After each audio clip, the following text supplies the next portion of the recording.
Hello, everybody. Welcome. I am sorry that I'm not as put together, and my computer is acting up. It's chaos. Anyway, 1 second. I have to go over here and do this other thing.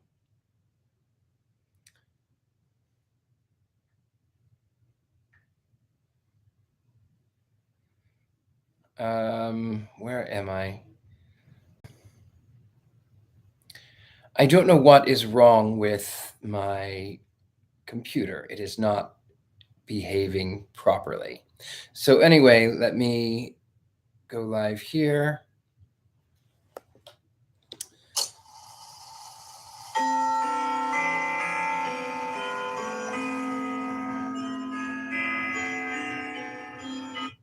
Turn that one off. Okay, go live there. Okay, hello everybody. Welcome back to the Gentleman Psychic. Welcome back to Story Time. I'm doing this accessibility shortcuts. Oh goodness, I am making a mess of everything. Okay, my computer is here, and I need to make certain that my phone is almost charged. I'm going to try to do it twice. Two cameras. Oop, there we go. Hello, Mike Pope. Oh, maybe I'll do this over here. Yeah, that's fine. People at Facebook, they can deal with the fact that I'm not quite balanced, but everyone knew that. Anyway, those of you who are on Facebook, please go over to the Gentleman Psychic on YouTube, and then we'll see the story. So I'm sorry I'm not as well dressed as I normally am. My mustache is askew. That is because I have been busy all day redecorating and decorating and rearranging and making things much nicer for me to see. And hello, Mary Jane. Good evening. So anyway, am I not going live? It's so funny. I thought I went live on the Facebook, but I guess I did not. But now I'm going live on the Facebook. Maybe. Oh, I don't know. It has been it's been weird. Things have been weird. Hello, Kelly.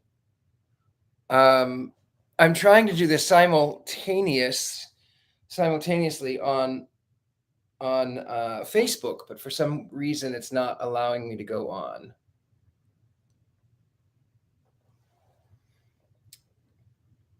Three, two, one. It's so weird. I don't know why it's not letting me go live.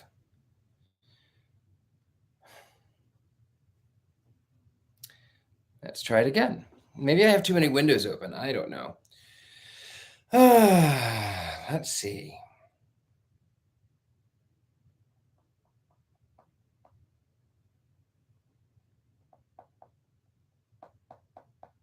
I mean, I have a few windows open. Now let's try it again.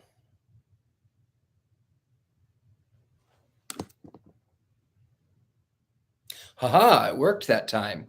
So those of you who are watching on Facebook, go over to the YouTube. You'll get a much better view, I'm sure. I don't look very pretty today, as I was saying, because my mustache is askew. I was busy making my space better. So those of you who are new, welcome. And Catherine says, I love this book so far. I love it too. It's so much fun. So we are reading Rocket to the Morgue. Let's see, stanza 2. The chapel, the chaste new white and gold Rufus Harrington Memorial Chapel, gift of conscious Aunt Ellen, was empty, save for the smartly dressed woman who knelt at the communion rail. As she heard the nun's footsteps, she rose and crossed herself slowly, as one for whom the gesture still has to be thought out step by step. Sister Ursula genuflected before the altar. You wish to speak with me? She asked quietly. If you'll be kind to one who has suffered, we can go out into the patio. The irreverent man with the pipe has gone now. Thank you, sister. What is it you wanted? Sister Ursula asked as they walked along the corridor. I want to know all about what it is like to be a bride of Christ. The nun's hand toyed unthinkingly with the strange rosary. That isn't an easy question to answer, you know. Sister Immaculata is working on a biography of Blessed Mother La Roche, the founder of our order. She says that anyone who would attempt to put the true meaning of a nun's life into words must be either Saint Teresa or a simpleton. Saint Teresa, the woman sighed. That dear, sweet little thing? Sister Ursula smiled. I mean the other Teresa, of Avila, who... But the woman interrupted her. I beg your pardon, sister, but that rosary... Yes? Where did you get it? For a moment her devotional manner had vanished, and she seemed alertly interested. Where did it come from?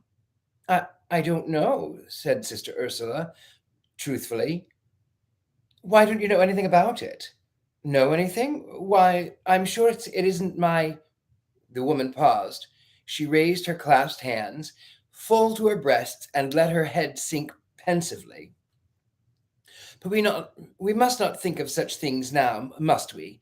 No, sister, it makes no difference. Tell me what you can of your life. Sister Ursula bit her lip. That rosary came from a murdered man. If this woman knew anything about it, though that connection there could be between such an expensive article as this and what the lieutenant had called a floater. Still, if she could try to find out, the angel of Satan had rarely buffeted her so strongly, but she said only, I think the best way I can explain it is to show you a little of our work. We are called, as you know, the Sisters of Martha of Bethany, because Mother La Roche believed, chapter 5, or I'm sorry, stanza 5. No, it's a 3. Ooh, eyes checked. In the early days of Olson and Johnson, long before hell zappoed, they had a skit which took place in the hotel room. Along the manifold and the wondrous inconveniences of this room was a drunk who wandered in from time to time trying to find the bathroom. On his 5th entrance, he looked at the 2 unhappy comedians and moaned desolately. Are you in all the rooms? So Lieutenant Marshall felt now. He had dropped Concha off at the Duncan apartment, refusing to interrupt Matt's work even for a laudable project of splitting a beer, and driven on to the very different and opulent apartment hotel whose phone number he had found on the Tarbell corpse. On his way to the convent, he had heard about Hilary Folks from Concha. At the convent, he heard more about Hilary Folks from Sister Ursula. And here, the first name he caught his eye on the mailboxes was Hilary St. J. Folks. In all the rooms, Lieutenant Marshall muttered. And a uniformed maid answered the door. To Marshall's, I want to speak with Mr. Folks. She replied, I will take your card, sir. I'm afraid I haven't one on me. Just tell him it's the police. He was about to add some reassuring phrase to ward off the usual civilian terror of police authority, but the girl's face instantly brightened. Oh, yes, Inspector, I'll tell him. He'll be delighted. Marshall did not scratch his head. He was not given to the gesture, and in fact had never known anyone who was. But he understood the emotion which novelists mean when they write. He scratched his head. He never before encountered any individual who welcomed the police so eagerly, and he certainly should have expected Hilary St. John Folks, from all he had heard so far, to be the last to do so. He seated himself gingerly on an exquisite and spindly chair. The living room was a woman's room. There was no solid, comfortable chair for leg stretching and pipe smoking. The entire room was dainty and painfully neat. No trace of ashes or glasses or magazines or other normal signs of human enjoyment. The only reading matter was a small bookcase filled with admirably tooled, leather bound volumes. Marshall felt sure, even before he examined them, that they were the complete works of fouler folks. He lit his pipe, looked about for an ashtray, and ended hopelessly by tucking the match into the cuff of his trousers. He was here, he had admitted to himself, frankly, because he was curious to see what the hell this Hillary was like.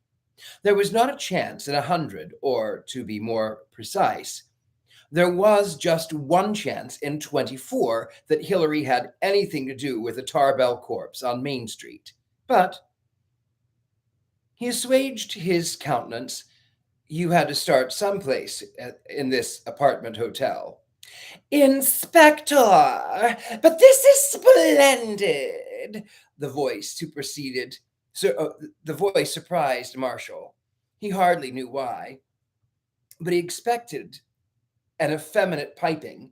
The voice, deeper and clearer and more rounded even than his own, had been at the height of his debating career, hardly fitted his first rough concept of Hillary.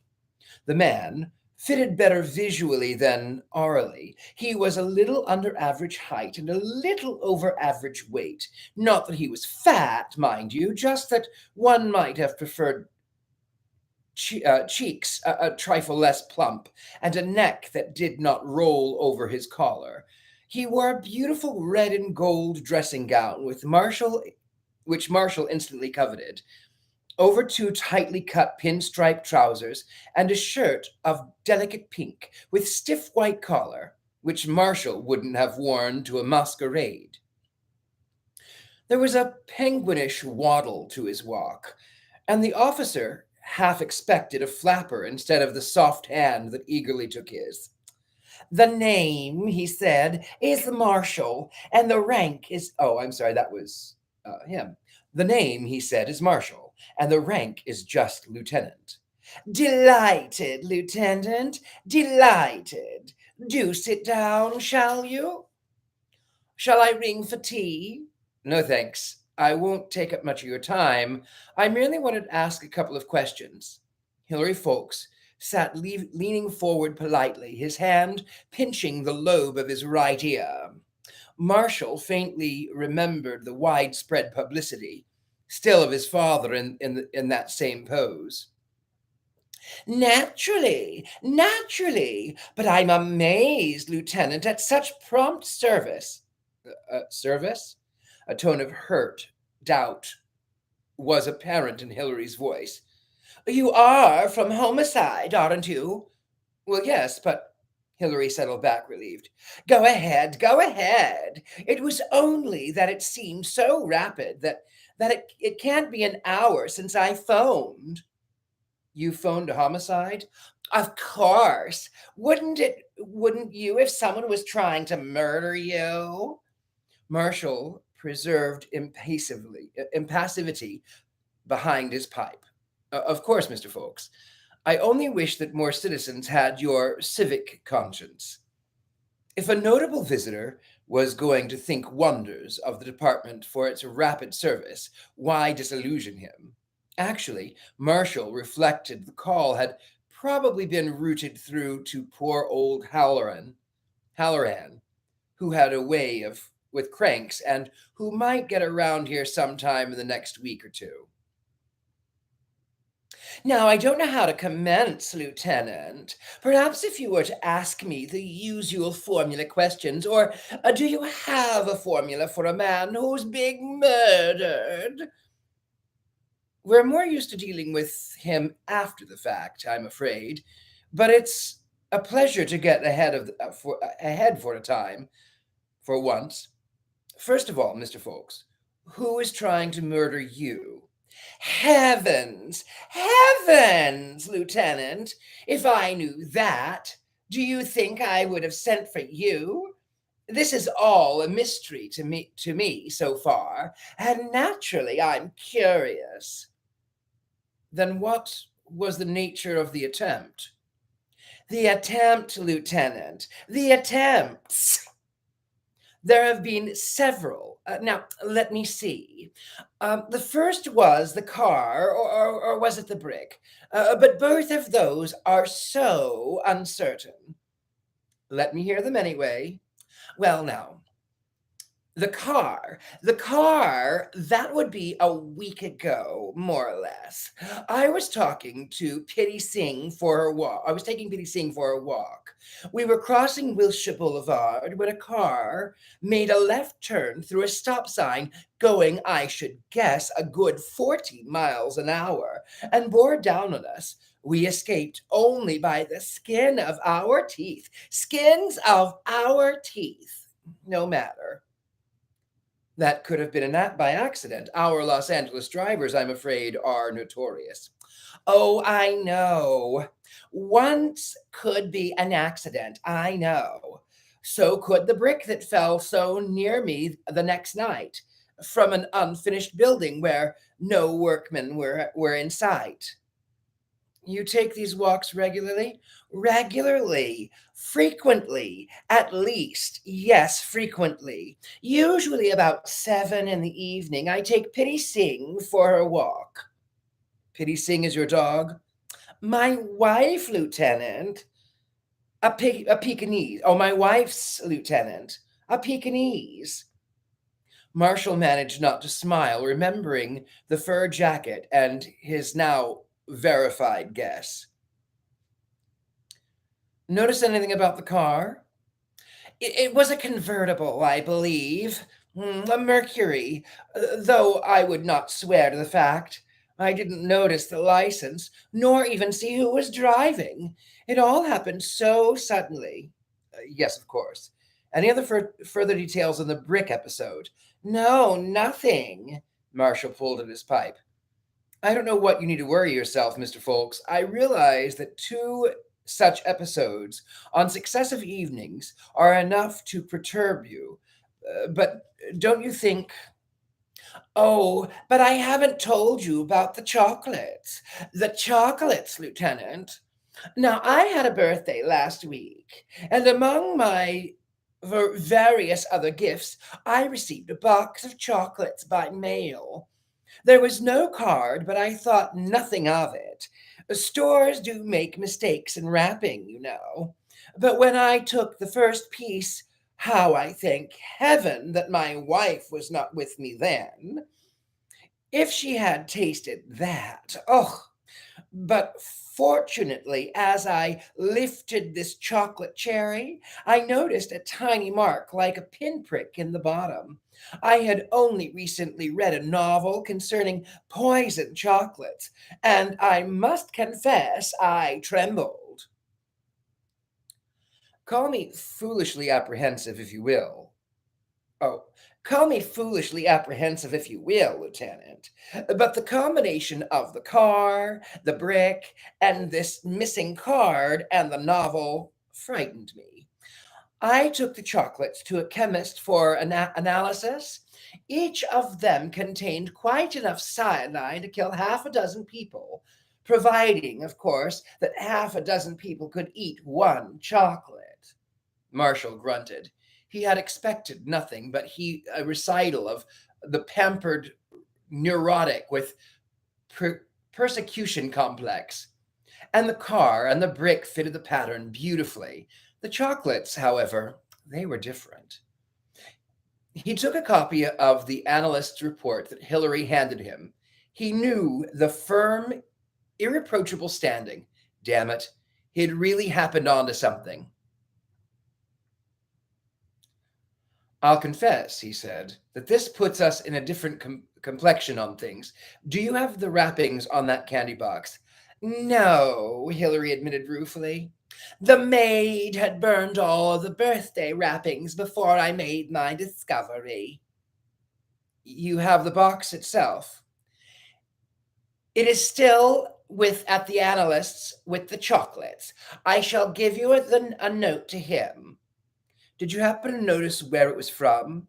Oh, here in Los Angeles. It was one of those standard 2-pound boxes of Doris Dainty shops, though I have, of course, no idea which branch. Marshall sighed. Try tracing the purchase of a box of standard mixture from any one of 30 odd branches. So, he said, all right, maybe we better approach this from the other end. Who would have any interest, Mr. Folks, in killing you? Me? In killing me? Hilary Folks spread his plump hands in the blandest of innocence. That's what worries me. Who on earth could possibly want to kill me?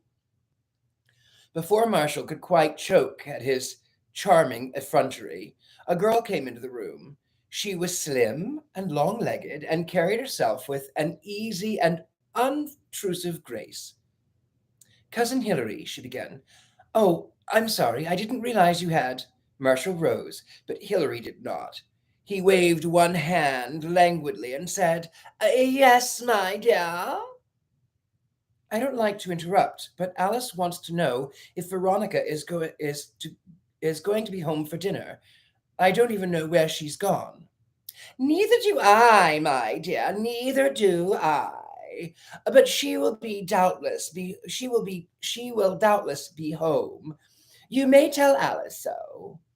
His eyes lit on still uncomfortably standing police officer.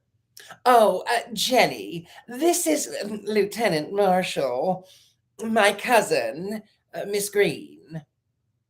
The girl's voice was light and friendly, with the trace of an English accent. How do you do, Lieutenant? I hope Cousin Hilary is showing you proper hospitality. We can't do much for those who have to defend us.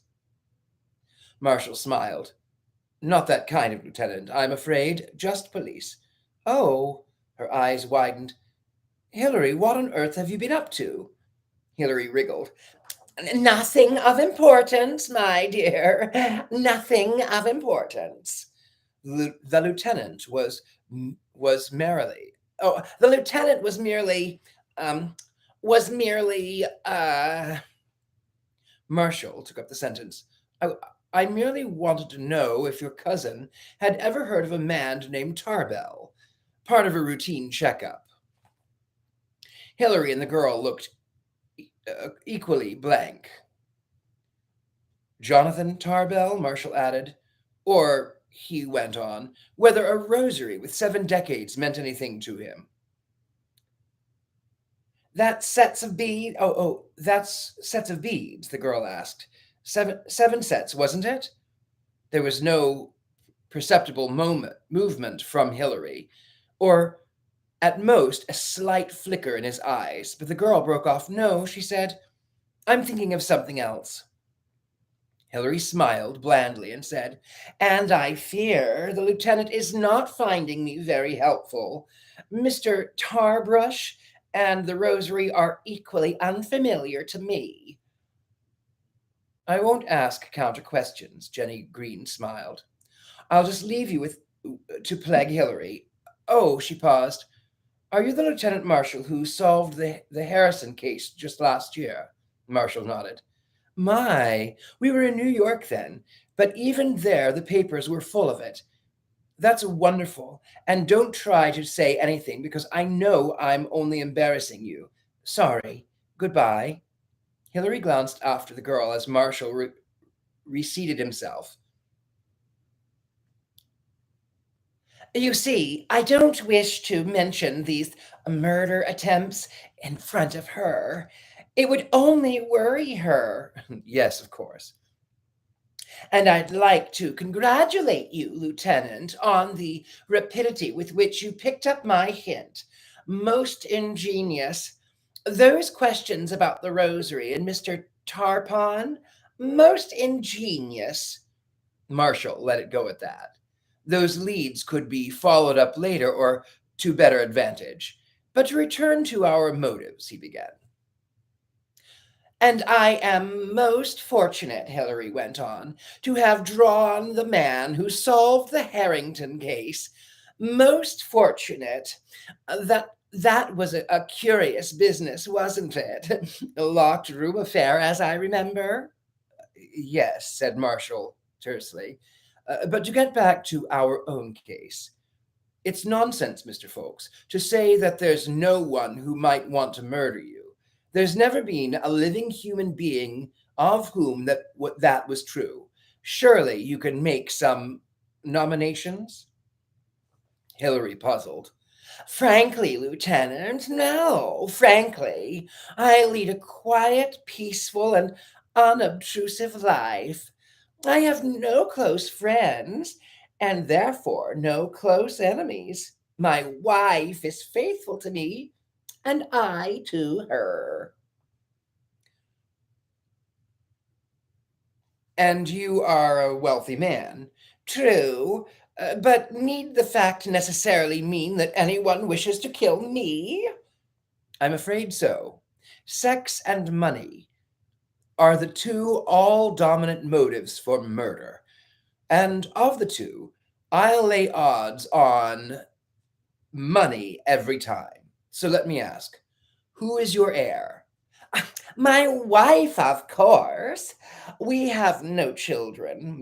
Miss Green, with whom you have just met, will receive a comfortable income for life from the trust fund. Otherwise, my wife inherits the whole of the estate. That includes your father's estate? Naturally, Lieutenant, naturally. And will act as literary executor of the folks' properties. My wife's brother, D. Vance Wimpole, he seemed a logical choice for the post, since his father was something of a self-appointed Boswell to mine. Moreover, he himself a writer, though for those pulps. Hilary uttered the horrid word with ineffable disdain. And is so very much part of the family. Not only is my brother-in-law, he is soon to marry my cousin. Then by your death, this Mr. Wimpole could secure a wife with a comfortable life, income, and the control over an exceedingly valuable literary estate. Hilary Folks looked uncomfortable. Nonsense, my dear Lieutenant. Utter nonsense. Vance is an eccentric, a madman, if you will, but a murderer. Heavens! Besides, he is at present in Camacha, or Kalamazoo, or some such outlandish place. The chocolates were mailed in Los Angeles. Marshall looked about hopefully for some place to knock out his pipe. Mr. Folks, if you insist that you're being attacked, as this analyst reports certainly confirms, you must admit that someone has a reason for doing so. Obviously, your wife, your cousin, and your brother-in-law stand to gain markedly by your death. What about others? Have you have you made any business enemies, say through your administration of the Folks estate? Hilary resumed the lobe pulling pose. You seem a sympathetic man, Lieutenant. So many people will not understand the difficulties of my position. Yes. If my father had invented Mr. Emerson's mousetraps, no one would question my right to collect fees from those who followed the beaten path to his door. If my father had built some great and world-embracing business enterprise, no one but a communist would begrudge me that income from it. But because my father enriched the world with a great character and a number of immortal narratives, some men sneer at me and assert that I have no right to this income. You are well aware. I have every legal right. Oh, you are well aware. I have every legal right. Our copyright laws protect an author's offspring quite as thoroughly as they do the author himself, and I have the moral rights to. In fact, a moral duty to see that my father's work is respected, that it does not enter the public domain where any insignificant dolt may do as he will with it, that the works of fouler folks are carefully guarded now as he would have guarded them were he still alive. In short, Marshall summarized, you do think you might have had some enemies in administering the estate. Oh, it's possible. It is possible. Although it seems ludicrous that such petty enmities might lead to murder. But if you pin me down, Lieutenant, I can think of no one who might wish to kill me, Hillary Folks, an individual. These attacks must be directed against the son of Fowler Folks, against the administrator of the Folks estate. One point, though, your birthday timing is for that day made sure you'd open a box you might otherwise have regarded with suspicion. Wouldn't that point at someone intimate? My birthday, Lieutenant, is mentioned in my father's autobiography. In Wimpole's memoir, too, I imagine. So Marshall frowned and drew out his notebook. All right now, Mr. Folks, if you could give me the names of any individuals who, the maid came in just then with a bulky package. Excuse me, sir. This came special messenger, and it's marked Rush. I thought perhaps. Hillary waved it away. Set it down there. Well, Lieutenant, it's naturally impossible for me to remember the names of all those whose unreasonable requests I have at one time or another seen fit to reject, possibly. That package, Marshall interrupted. Something you ordered? No, I have no notion what it is. No notion, but that can wait, Lieutenant. The most recent of these is. Marshall leaned over the package and held up his hand for silence. The peremptory authority of the gesture hushed Hillary instantly. In the silent room, the ticking was clearly audible. Where's your phone? Marshall snapped. It ticks, Hillary observed. How curious it ticks. Where's your phone? Oh, heavens, Lieutenant. It's a bomb. There it is, Marshall admitted dryly. That possibility. Now, where's a phone? For the first time, Hillary moved with rapidity. He leaped at the package, and Marshall had to counter swiftly to ward him off.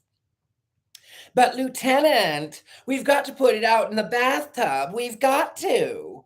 His voice had gone up an octave. Marshall held him by the arm and spoke firmly. You call the police, all right. The police are here and in charge. And you're doing what I say. Leave that box alone and show me a phone. Leave it alone and show you the phone, Hillary giggled. You rhyme, Lieutenant, you rhyme. The phone, Marshall snapped. Right here. Still on the verge of hysterical giggles, Hillary removed the decorative flounces that had hid the instrument. Playing with possible bombs isn't healthy, Marshall explained, as he dialed automatically, nothing that Hillary's phone had different numbers from number of building found on Tarbell, and popping them in water is popularly a fallacy. The only safe medium is lubricating oil, and I doubt if you've got a tub full of that handy. Hello, Marshall speaking. Homicide, give me your emergency squad. No, Mr. Folks, we'll leave it to the experts. You can clear out what you want. Hello, Lieutenant, Marshall speaking. I want to report a possible bomb. His attention had been distracted from his his host, and Hilary Folks seized the opportunity to make a dash for the package. What his intentions might have been was never to be learned. Marshall's long leg shot out across his path, and Hilary came down with a crash and lay still. No, Marshall went calmly on into the phone. That wasn't the bomb, just interference. He gave the address, received the usual warning to do nothing until the squad got there, and hung up, and bent over Hilary, worried for a moment, but found nothing seriously wrong. Bump on the back of the head from the hitting on one of the spindly chairs. No damage, and Hilary would probably be less trouble if simply left on ice for a bit. Marshall frowned, then nodded. Through 2 corridors, he found his way into the kitchen. The maid, who apparently doubled in aluminium, was peeling potatoes. "Hello," he said. "Mr. Folks is expecting some visitors on secret business. They don't want to take any chances of being seen. Would you please go for a walk?" He handed her $1. "Have a soda or see a newsreel or something." "But I've got to get dinner, and it isn't ready on time. Mrs. Folks'll..." She paused. "Oh, you're the police, aren't you?" "Yes." "Okay, I'll go. Please tell Mrs. Green, too. Is there anyone else in the apartment?" "Only Pitty Singh, and she's asleep." "She can stay," said Marshall grimly. "And who's in the apartment under us?" "Oh, it's vacant, sir." "Good." The Folks' apartment was large and multiple. The turning and the door that Marshall was sure would bring him back to the living room led him instead into a chastely furnished bedroom. "I'm blind as a bat without my glasses," he announced loudly. Oh. The Folks' apartment, the turning this led it instead into the chastely furnished bedroom. "I'm blind as a bat without my glasses," he announced. "Is that you?" "Oh, no, that's the lieutenant. Is that you, Mr. Folks?" Jenny Green laughed. A laugh that was half embarrassment and half youthful pleasure. "You're a gentleman, Lieutenant." Her fresh pink and white skin disappeared into faded wrapper. "At times I regret it," Marshall confessed. "But look, your cousin has secret affairs coming up and wants you to clear out for half an hour." "Are you joking?" "No. He seems to mean it." "Oh, and when Hilary means something..." "I know. Thanks." The second try worked, and he reached the living room. Hilary was still unconscious, and the package still ticked. Marshall lifted the corner of the rug, shook his pipe, and dropped the rug back over the ashes. He lit up a fresh pipeful and stared at the box. The temptation to investigate it was strong, but he remembered the cheering stories taught in the police training school of what happened to smart coppers who decided they were as good as the emergency squad. He copied down in his notebook the name of the messenger service and the cryptic numerals which presumably could trace the order. The box went on ticking. He heard the maid leave, and a little later Miss Green. The apartment below was vacant. The ceiling was high. If the bomb did go off the next 10 minutes, it could injure no one except, of course, Hilary Folks and the lieutenant. He could probably rouse Hilary and carry him downstairs, but at the same time, he should stay here and stand guard over the bomb. Mrs. Folks would probably be home soon. If she should come in, decide to investigate the package. He puffed and tried to sort out what he knew so far. A car, a brick, poison chocolates, and a bomb. Somebody was decidedly in earnest, and at the same time, curiously inefficient about it. And somewhere, they're tied into the rosary and a phone number and a Main Street corpse. They had to fit in. There had been a marked reaction on the rosary question. The box went on ticking. The discrepancy of the phone numbers was easy to explain. This was probably an unlisted phone. Anyone trying to get in touch with Hillary would be unable to get it from the company and forced to content himself with the apartment house phone. But why should Jonathan Tarbell? The ticking was louder now, louder than a jukebox at midnight, louder than a radio serial, louder than an air raid siren, louder than the world. It was the world that ticking.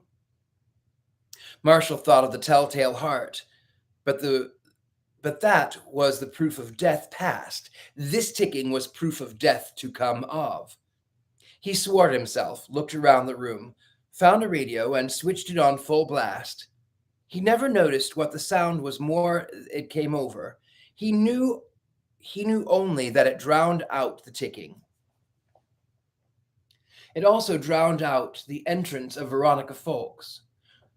The first that Marshall knew of her presence was a loud scream, loud enough to top the ticking and the radio and all, to keep the loveliness of your hands soft and white. In the hardest water, the dripping voice was booming. Marshall switched off the radio. You! Veronica cried. You're the man with a pipe in the garden. Lieutenant bowed. How nice to see you again. Now, madam, if you would kindly... Hillary! What have you done to my Hillary? He won't speak to me. He just lies there. Your husband, Mrs. Folks, has had a slight accident. Everything will be all right. I represent the police, and I'm in charge. Now, if you will just... I don't believe it. You're not a policeman. Her bosom heaved. And she was just the guy to do it. You attacked Hillary, and I... Please, Marshall protested. I'm trying to warn you. Will you kindly leave this apartment? Warn me? So you admit you're a criminal? I knew it. Policemen don't smoke pipes in convents. Get out. Get out of here. And at once, or I'll call the real police. But Mrs. Folks, I'm trying to tell you. Since I must, there's a bomb. A bomb! Oh, you're trying to kill us all. You... With that, she flung herself upon him. The phrase tooth and nail suddenly assumed a fresh and vivid meaning for Lieutenant Marshall.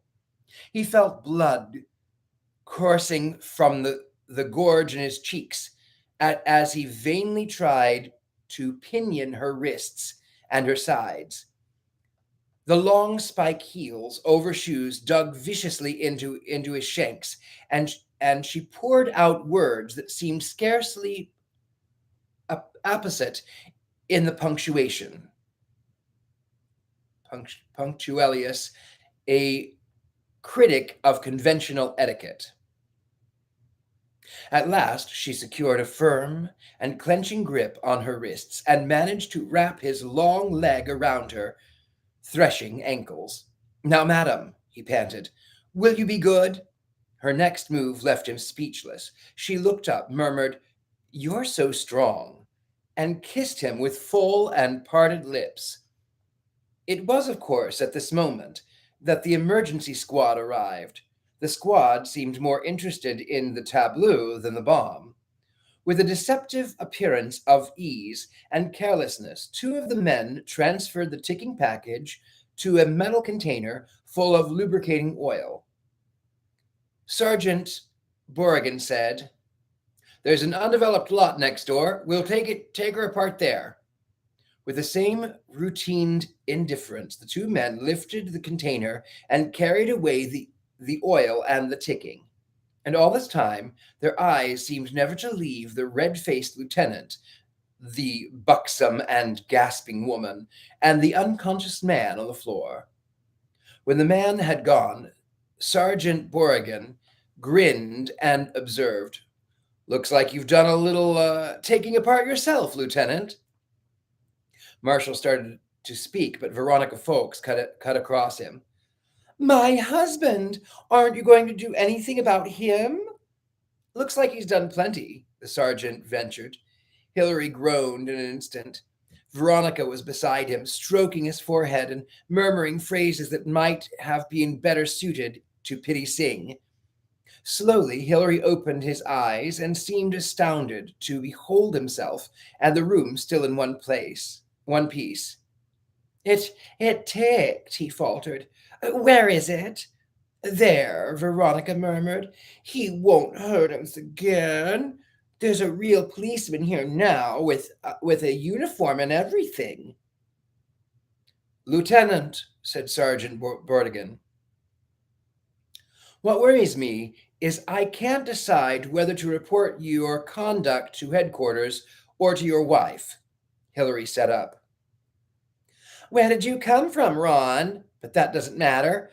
Where's the bomb, Lieutenant? Where's the bomb? Mr. Folks, said Marshall, this is Sergeant Borrigan of the emergency squad. His men are looking after the bomb. Everything's under control, and you're perfectly safe. Veronica gazed from one man to the other. What is happening here?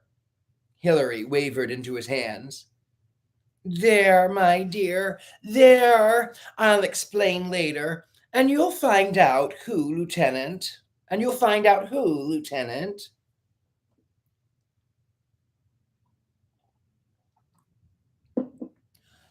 I've got a damned little to go on, Mr. Folks, as you very well know, and I'll have to have another session with you tomorrow. But right now, what I've got to do is check up on the delivery of this parcel. He hesitated and glanced at Veronica. One thing. You may speak freely before my wife, Lieutenant. It would be hopeless now to try to keep things from her. Hopeless, I say. Do you want us to put a guard on your apartment? It can easily be arranged. Hilary shook his head fuzzily. No, I think not. You see, Lieutenant, I want to know who this is. If we frighten him away with a guard, we may never manage to learn his identity. Think it over. I'd soon not know who tried to murder you than prove positively who succeeded. I'll give you a ring in the morning. Coming, Sergeant? As they waited for the elevator, Sergeant Bordigan suggested, want to watch the investigation from the distance? Of course. We don't want no amateurs from homicide cluttering things up. No, thanks. I've got to check this delivery while the trail's still warm. Let the clerk sleep on it, and he'll forget everything. I'll phone into headquarters for your report in about half an hour. Be all right? For a preliminary? Sure. The heavy-set sergeant fell broodingly silent. Then he burst out, Look, Lieutenant, my job's to keep bombs from going off and find out what they're made of. If it's nothing to me who sent them, to who or why. But when I walk in and find a detective, Lieutenant, will you tell me what the hell's going on up there? Brother, said Marshall feelingly, I wish you would tell me.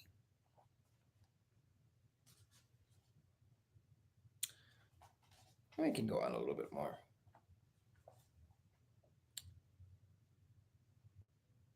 Tracing an order is a job that Marshall hates. It always means such brandishing of credentials and the assumption of heavy policeman role. Executives seem to fear that every inquirer is the sinister agent of some foreign power, or worse yet, a competitor. After a great deal of his official browbeating, Marshall had prevailed upon the central office of the Angelus Parcel Delivery Service to divulge that the package whose number he gave had been sent from the Hollywood branch, and upon the manager of the Hollywood branch to admit that Q73X4 meant our Miss Jones. Our Miss Jones would have been markedly pretty if she had not been made up for the chance that casting director might sometime want to send a parcel. Sure, she said cheerfully. I remember the guy sent that package. She checked back in her records.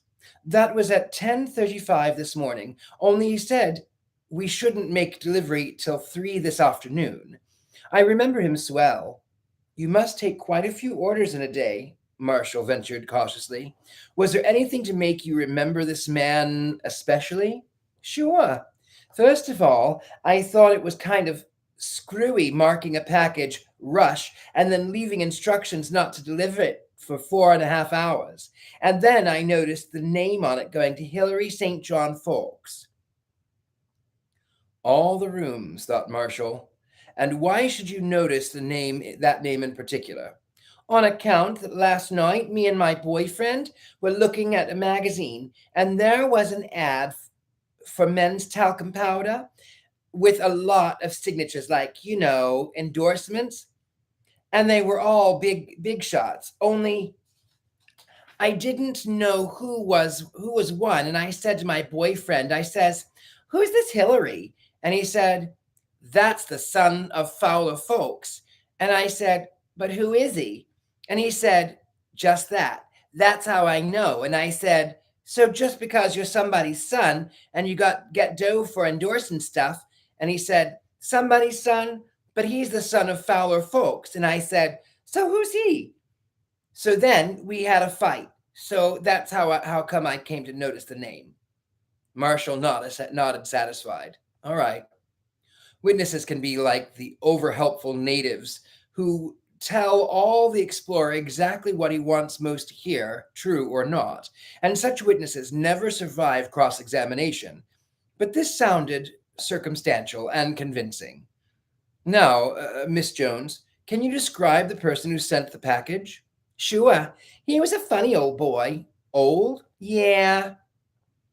He must have been all of 50 if he was a day. He wasn't so very tall, but he was built big, if you know what I mean. He had a big barrel of a chest on him, like a gorilla or something. His nose was big and kind of hooked, Roman-like, I guess you'd call it. And he had a great big black beard. You wouldn't forget him very easy. Oh, yes. And he carried a cane with a silver head on it. Our Miss Jones wondered why the detective should first look so blankly incredulous and then burst out into an admiring guffaw. He was, Marshall realized, up against a murderer with a peculiar outrageous gag sense. The girl had just given a perfect description of Dr. Derringer. Let's stop there for the evening. It's kind of a fun book, right? It's a fun book. I enjoy it. I especially like Hillary. Oh, heavens, Lieutenant.